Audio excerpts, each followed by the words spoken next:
Hey guys, what's up? It's Jamie. Today I thought I'd do a video about how to use Angular date pipes, and that's just a way of displaying a JavaScript date variable in the HTML in like a nice manner. It'll show up like all formatted as opposed to like some unreadable string that the user doesn't understand. So first off, if you want to use the date pipe, you need a date. So what I'm going to do is inside of my TypeScript file, I'm going to make a date. So this is going to be called myDate, and I'm just going to set it equal to date.now. Okay, now that I have my date variable set up, I'm going to save that file and head over to the HTML. So just so you guys can see what the date looks like if I don't put a formatter, I'm going to make a div here, and I'm going to put that code inside of here.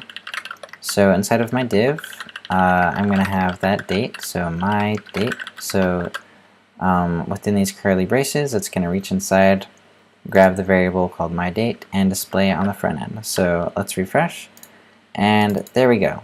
So this number is actually the number of seconds since like 19 something, and we don't really care.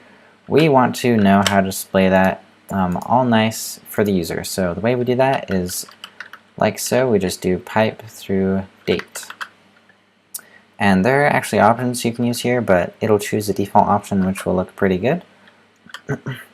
So if we refresh that, we see July 13th, 2018, which, guys, it's Friday the 13th today, so just a coincidence that I started doing something with the date on Friday the 13th, but so yeah, that's kind of fun. If you want to know all the ways you can format the date, you basically just go to angular.io/api/common/datepipe, and this will show you all of the different things you can pass to the date formatter.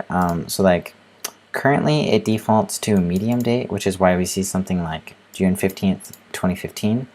However, like we can pass it something else like short. And the way we do that is we put a colon and then quote quote, and then we put it inside there like that. So now it's short, and if we refresh our page, we'll see now it's the short date, and etc. You can get it looking like any of these. I trust you'll believe me on that, guys. And yeah, that's all for this tutorial, just a short one today. Let me know if you like this video in the comments below. I'm transitioning from like solely Angular material to now more Angular videos, so anything within the Angular spectrum, anything within web development, so like I'm doing some Firebase stuff now as well. So let me know what suggestions you guys have in the comments below. Subscribe for more videos like this, and I'll see you guys in the next video.